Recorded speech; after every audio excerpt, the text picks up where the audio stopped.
चाहेंगे। ब्राह्मण लोग हमारे पूजनीय होते हैं, उनको कभी गाली नहीं दिया जाता, समझे। और क्या बताऊं।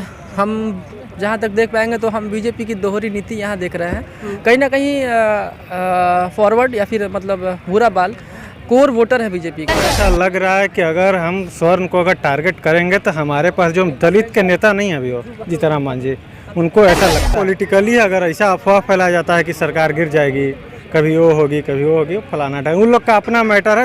अगर यूपी में अगर कोई ब्राह्मण को भी गाली, चुनाव है अभी यूपी में। नमस्कार, आप देख रहे हैं लाइव लॉन्ग न्यूज़ और मैं हूं आपके साथ खुशबू राय। अभी मैं पटना के गांधी मैदान में मौजूद हूं। जैसा कि आप सभी जानते हैं कि बिहार के राजनीति सियासत में बहुत हलचल मची हुई है। हमेशा लगातार कुछ न कुछ सुनने को मिलता है। अभी कुछ ज़्यादा ही हमारी राजनीति सियासत में उछाल आ चुकी है। आने का वजह भी आप जानते ही होंगे। जीतनराम मांझी के द्वारा लगातार दिए गए बयानों से कुछ ज़्यादा ही हमारी राजनीति में भौचाल मची हुई है। एक दूसरे पे सब बयानबाजी कर रहे हैं, क्योंकि इस बार जीतनराम मांझी का जो बयान है वो जातिवाद है। उन्होंने ब्राह्मण को गाली दिया है और जब इस बात पे कुछ ब्राह्मणों ने ऑब्जेक्शन किया तो फिर से दोबारा उनका कल एक और विवादित बयान आया है, जिसमें उनका कहना है कि मैं ब्राह्मण को गाली नहीं दे रहा हूं और ऐसे ब्राह्मण जो लोगों से ठगी करते हैं और लोगों का पैसा लूटते हैं उसे मैं एक बार नहीं 1000 बार हरामी बोलूँगा। इस तरह के बयानबाजी करने को देखने को हमारी राजनीति सियासत में मिल रही है। आइए हम आम पब्लिकों से जानेंगे इस बारे में उनकी क्या राय है। क्या नाम हुआ आपका? सन्नी कुमार। सन्नी कुमार, अभी हमारे राजनीति में, बिहार की राजनीति में बहुत हलचल मची हुई है, आप लोग भी जानते होंगे जी। फिर से जीतनराम मांझी ने कल ये बयान दिया है कि मैं ऐसे ब्राह्मणों को जो लोगों को लूटते हैं एक बार नहीं 1000 बार गालियाँ दूंगा। क्या कहना चाहेंगे? ब्राह्मण लोग हमारे पूजनीय होते हैं, उनको कभी गाली नहीं दिया जाता, समझे। और क्या बताऊं।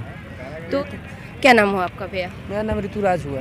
अच्छा ऋतुराज जी, अभी हमारे राजनीति सियासत में बहुत हलचल मची हुई है, आप भी जान ही रहे होंगे। जीतनराम मांझी ने कल फिर बयान दिया है कि ऐसे ब्राह्मण जो लोगों को लूटते हैं उन्हें मैं एक बार नहीं 1000 बार गालियाँ दूंगा। क्या कहना चाहेंगे इस बारे में आप?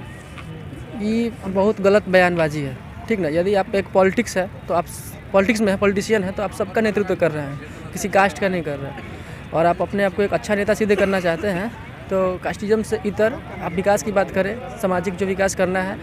बहुत सारे मुद्दे हैं बिहार में, गरीबी है, अशिक्षा है, बहुत सारे हैं, तो उन पे बात कीजिए। जातिगत बातचीत करने में क्या है? अच्छा, बीजेपी के एक नेता ने जब ये बात कहा कि जो मुझे जीतनराम मांझी का जीवा काट के ला कर देगा मैं उन्हें 11 लाख का इनाम दूंगा, तो बीजेपी ने उन्हें बर्खास्त कर दिया, मतलब निकाल दिया अपनी पार्टी से। जीतनराम मांझी भी अभी मिली हुई है, मतलब गठबंधन में ही है, तो बीजेपी उन पे एक्शन क्यों नहीं ले रही है? क्या लगता है आपको?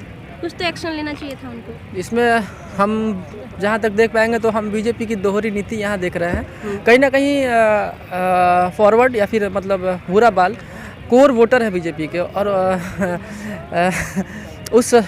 मतलब होता है ना, बिहार में तो जातिगत राजनीति होती आ रही है और हमको लगता है कि भविष्य में कब खत्म होगी इसका कोई अंदेशा नहीं है। तो उन्हें भी देखना चाहिए था कि किसी पे जातिगत टिप्पणी, जातिगत प्रहार कीजिएगा तो वो लोग रिप्लाई करेंगे ही। तो उनका एक क्रोध था, क्रोध व्यक्त करने का तरीका था, उन्होंने क्रोध व्यक्त किया। अब उसके बेस पे आप उनको पार्टी से निकाल दिए तो ये बुरा है। एक बीजेपी के तरफ से ये गलत कदम उठाया गया है। नहीं तो कहीं ना कहीं फिर बीजेपी पे भी तो वो एक्शन ले सकती है, सत्ता में वो भी है और एक बड़ी पार्टी के नाम पे है बीजेपी, तो उनके ऊपर क्यों नहीं, वो लोग उनको क्यों नहीं बर्खास्त कर रही हैं? क्या रीज़न हो सकता है इसके पीछे? उनका कहीं ऐसा तो नहीं कि बीजेपी इस बात से डर रही है कि अगर हम इन्हें बर्खास्त करेंगे तो हमारी जो पार्टी बनी हुई है बिहार में? ऐसा कुछ नहीं। जीतनराम मांझी वो जानता कौन था? पूर्व मुख्यमंत्री बनने से, मतलब भूतपूर्व मुख्यमंत्री जब उन्होंने कुछ दिन के लिए मुख्यमंत्री बने थे, उनसे पहले उनको जानता कौन था? कोई नहीं जानता था। तो बीजेपी इस चीज़ को भूल चुकी है कि उनका कोई अस्तित्व नहीं है। जीतनराम मांझी साहब का कोई अस्तित्व नहीं है, कोई नहीं जानता था उन्हें। वो तो नीतीश जी का शुक्रिया है, मतलब शुक्र है कि उनको बनने दिया गया और लोग जान पाए और आके उल्टा सीधा बयान देना उनका काम है। तो उनके क्या रीज़न हो सकता है ऐसे बयानबाजी करने का? क्या कारण क्या हो सकता है, कुछ बता पाएंगे? कारण इसके पीछे उनका है, निजी कारण है। वो लोग जातीयत द्वेष फैलाना चाह रहे हैं समाज में, जो कि बहुत गलत, बहुत निंदनीय है। आप किसी भी जाति पर पर्सनल टिप्पणी करने से बचिए। आप पॉलिटिशियन हैं, आपको लोग जान रहे हैं, आपको लोग फॉलो कर रहे हैं, तो काम नहीं करना चाहिए। धन्यवाद। और लोग हैं हमारे साथ, आइए हम उनसे जानने की कोशिश करेंगे। क्या नाम हुआ भैया आपका? सौरभ कुमार। क्या करते हैं आप? अभी तो तैयारी करते हैं। किस चीज़ का तैयारी करते हैं? वैसे तो करना पड़ रहा है, जैसे बिहार दरोगा में हुआ है, लेकिन मजबूरी में करना पड़ रहा है अभी तैयारी। अच्छा, पीटी हो चुका है, मेंस सारा हो चीज़ चुका है। सारा। इसके बावजूद भी तैयारी कर रहे हैं, क्या करें, क्या मजबूरी है। रीजन क्या है? अभी हम लोगों का मैटर हाई कोर्ट में है, अच्छा, वो जो पिछले भी। साल वाला। हाँ, पिछले साल वाला। तो इस वजह से फिर से मजबूरन तैयारी करना पड़ रहा है, मजबूरन। मजबूरन हाँ। निकलने के बाद भी।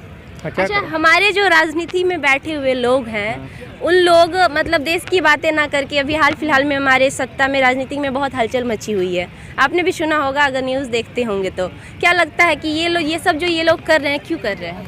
आप लोग का ही कवरेज के कारण करना पड़ा है उन लोग को। आप लोग भी मतलब कि वो क्या नाम है उसका, राजश्री यादव, नहीं, आप उसी पे फोकस करिए, या कभी मैं पप्पू देव को राजनीति की लेकर बात नहीं कर रही हूँ मैं। अभी जो जीतन राम मांझी का मतलब जो बयान है, हाँ। मैं उसकी बात कर रही हूँ कि वो आपस में ही ये लोग लड़ रहे हैं। उनको ऐसा लग रहा है कि अगर हम स्वर्ण को अगर टारगेट करेंगे तो हमारे पास जो दलित के नेता नहीं है अभी, वो जीतन राम मांझी, उनको ऐसा लगता है, कभी दलित उन्हें एक्सेप्ट नहीं कर पाया है। उनको लगता है ब्राह्मण को गाली देकर उनके पास दलित आ जाएगा।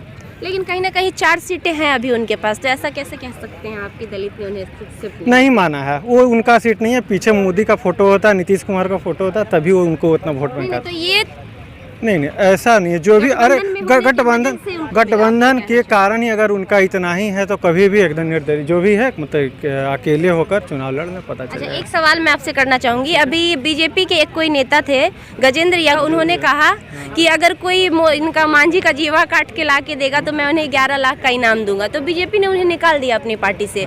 तो फिर बीजेपी मांझी पे एक्शन क्यों नहीं ले रहा है? कहीं ना कहीं उन पर भी तो ले सकता था, इतनी बड़ी यही बात तो नहीं है मतलब कि अगर आप बोलिएगा, वो उनको अधिकार दिए हुए संविधान में कि आप कुछ भी मतलब कि अभिव्यक्ति की आज़ादी है, उनको कुछ भी बोल सकते हैं। नहीं, तो उनके ऊपर कोई कार्रवाई क्यों नहीं की जा रही है बीजेपी के द्वारा? ये तो अपना जो भी मैटर वो लोग गाली समझे। देना एक अपमानजनित बात हुई, कहीं ना कहीं अपमान करना हुआ, मतलब जो भी हो, किसी भी कास्ट का हो। क्या रीजन हो सकता है इसके पीछे? रीजन पॉलिटिकली अगर ऐसा अफवाह फैलाया जाता है कि सरकार गिर जाएगी, कभी वो होगी कभी वो होगी, फलाना टाइम उन लोग का अपना मैटर है। अगर यूपी में अगर कोई ब्राह्मण को भी गाली, चुनाव है भी यूपी में, कोई वहाँ पर ब्राह्मण को कुछ बोल कर दिखा दे, नहीं बोलेगा। यहाँ पे चुनाव नहीं है ना, कोई एक्शन नहीं होगा। सब एक ही है जी, कोई ब्राह्मण नहीं, सब बताइए ना किस पार्टी में ब्राह्मण नहीं है? वही तो, हर पार्टियों में ब्राह्मण है। उस मैटर नहीं, वो सबका अपना है, चलते रहता है, वो सब टीआरपी बढ़ते रहता है, सबका अपना चलता है, कोई बात नहीं। धन्यवाद। लोग हमारे साथ मौजूद हैं, आइए हम उनसे बात करेंगे और जानने की कोशिश करेंगे। क्या नाम हुआ आपका? आशीष रंजन। क्या करते हैं आप? बोले तो अभी दरोगा में हम लोग का फाइनल सिलेक्शन हुआ है, अच्छा, लेकिन अभी फाइनल सिलेक्शन होते हुए भी बेरोजगार हैं। फाइनल सिलेक्शन होने के बाद उम्मीद तो है ना कि आगे हो जाएगा? उम्मीद है 1-2 मंथ में तो हो ही जाएगा। हो ही जाएगा। हाँ। अच्छा, अभी हमारे राजनीति सियासत में बहुत हलचल मची हुई है। कारण भी आप जानते ही होंगे शायद, क्योंकि कहीं ना कहीं अगर आप एसआई का तैयारी कर रहे होंगे, न्यूज़ से जुड़े होंगे।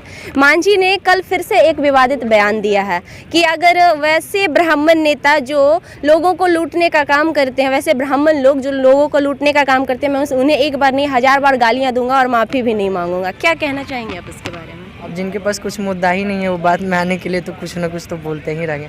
उनको तो कोई मतलब अभी पूछ नहीं रहा है, तो अभी सब मतलब हाईलाइट में भी आने के लिए कुछ अल से बल बोलते रहते हैं। ऐसे भी राजनीति में पढ़े लिखे का आना बहुत ज़रूरी रहता है, और वो लोग हैं पहले का, पता नहीं पढ़े भी हैं कि नहीं है, क्योंकि बोलने से तो लगता है कि बोलने से तो नहीं लगता है कि आप वो लोग शिक्षित होंगे उतना। लेकिन कहीं ना कहीं राजनीति में उन्हें 4 सीट मिली है, तो हमारे ही आज के लोगों ने ही उन्हें वोटिंग किया होगा। पहले वाले तो मतलब पहले वाले भी होंगे, प्लस आज के भी लोगों ने होंगे तभी 4 सीट उनको मिली है। वो तो बिहार का पूरे भारत में जातिगत चलता ही है, तो जाति के आधार पर उनको वोट दिया गया होगा। चूँकि वो लोग सब सीट जो आवंटित होता है, आप देखे होंगे, जो जिस कास्ट के रहेंगे वो कास्ट बहुल क्षेत्र में उनको दिया जाता है, ताकि वो कास्ट से मतलब वहाँ के सीट से आप आराम से निकल सकते हैं। तो उसमें कोई और पार्टी का भी कुछ रोल रहता है, बहुत हद तक पार्टी का रोल रहता है कि आप किस पार्टी से खड़े हैं या फिर किससे ज्वाइंट है आपका, तो किससे गठबंधन है। तो बाकी जीत तो उसी पे होती है। चेहरा पे भी होती है, लेकिन बहुत ऐसा नेता को देखने के लिए भी मिला है कि चेहरा पे नहीं जीत पाते हैं, पार्टी के नाम पे जीतते हैं। और अगर आपका कास्ट वाइज आपका मतलब क्षेत्र नहीं मिलता है, तो समझ लीजिए कि ये बयान जो उन्होंने दिया है कितना हद तक सही लग रहा है आपको? सही है या गलत है? ये बयान कोई भी नेगेटिव दे रहे हैं, तो अगर वो मतलब एक पहली बात कि राजनीतिक में उनको कुछ बहुत बड़ा कार्य करने के लिए सौंपा गया है, और जब इतना बड़ा कार्य करने के लिए सौंपा गया है तो नेगेटिव बात तो किसी कास्ट के प्रति, ब्राह्मण नहीं कोई भी जात हो, उनके प्रति नहीं बोलना चाहिए उनको ऐसा, चूँकि उनको एक पद पे वैसा बहुत सारे लोगों ने वोट दे करके एक वैसा सम्मानजनक पद पे बैठाया है, तो उनको लोगों को देखना चाहिए। बाकी और भी बहुत सारा काम है, उस चीज़ को लिए देखना चाहिए। हम लोग मतलब बहुत सारे हमारे जैसे बेरोज़गार भी हैं, उनके लिए भी बहुत सारा मुद्दा उठाना चाहिए। बिहार में बहुत सारा वैकेंसी भी अभी फंसी हुई है, तो वैकेंसी को एक बार अगर अपनी बात ये बेरोजगारी की तो मैं आपको याद दिलाना चाहूँगी, एक बार उन्होंने तेजस्वी के पक्ष में बेरोजगारी को लेकर आवाज़ उठाया था। जब तेजस्वी ने बेरोजगारी का मुद्दा रखा था तो उन्होंने उस बात का सपोर्ट किया था कि बिहार में वाकई बेरोजगारी है। तो खैर ये उनकी अकेले मुद्दा उठाने से नहीं होगा, जब तक कि पूरे जो सत्ता में है, जो ओवरऑल गठबंधन जो है एनडीए पूरी सरकार जब तक नहीं कोशिश करेगी वो अकेले नहीं कर पाएंगे बेरोजगारी को ख़त्म। ये भी बात सही है कि सारे लोग को इसके प्रति, लेकिन मेन है कि किसी न किसी को तो पहले तो आवाज़ एक ही को ना उठाना पड़ेगा। अब एक मतलब आप भी इस बात को मान रहे हैं कि सत्ता में जो बैठे लोग हैं वो मुद्दों पे नहीं बात करते हैं, बेफालतू की चीज़ों पे फालतू की चीज़ों की बात करेंगे, बस हाईलाइट मतलब चेहरा किसी न किसी रूप में लोगों के बीच में आता है, चेहरा चमकाने, बस चेहरा चमकाने के लिए। चलिए धन्यवाद। हमारे साथ कुछ लोग जुड़े थे अभी, इनका साफ तौर पे कहना है कि मांझी जी जो बार बार बयानबाजी कर रहे हैं, बयानबाजी हद तक सही नहीं है, क्योंकि किसी भी नेता को ये शोभा नहीं देता है, किसी भी नेता को ये शोभा नहीं देता है कि उस पद की गरिमा को ध्यान में रखते हुए किसी के ऊपर गलत सलत या अनाप शनाप बयानबाजी करे, और शादी कास्टिज्म को लेकर उन्हें ऐसा बयान नहीं देना चाहिए। साथ ही कुछ लोगों का कहना है कि मांझी जी अपना चेहरा चमकाने के लिए, यानी कि मतलब अपने आप को हाईलाइट करने के लिए शायद ये अनाप शनाप बयान दे रहे होंगे, उनकी वजह से हमारी सत्ता नहीं चल रही है। अब देखना ये है कि आगे क्या राजनीति मोड़ लेती है, क्योंकि हर समय कुछ न कुछ नया विवाद आते ही रहता है राजनीति में। बहरहाल अभी के लिए इतना ही, आगे की जानकारी के लिए बने रहिए हमारे साथ।